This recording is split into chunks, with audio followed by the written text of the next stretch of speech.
అమ్మవారి ఉపాసన ద్వారా సాధించలేనిది లేదు. ఒక్కటి గుర్తుపెట్టుకుంటే చాలు. ఇది నువ్వు ఇప్పుడు పట్టుకోవద్దు అనుకున్నప్పుడు ఆవిడ దానికి దూరంగానూ ఉంచగలదు. ఇది ఇప్పుడు నీకు అవసరం అనుకుంటే అది ఇవ్వనూగలదు. ఆమె ఇచ్చిన అనుగ్రహం, ఇవ్వకపోయినా అనుగ్రహం, అందులో ఏదో ఉంటుంది, లేకుండా మాత్రం ఉండదు.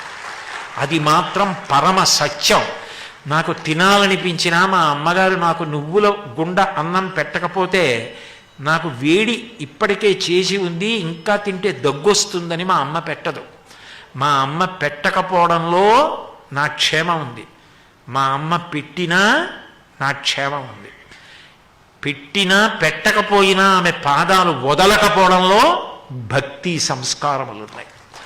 అటువంటి తల్లి కొలువైనటువంటి విజయవాడ పట్టణానికి లోటెక్కడుంది? అటువంటి పట్టణానికి వచ్చి మారు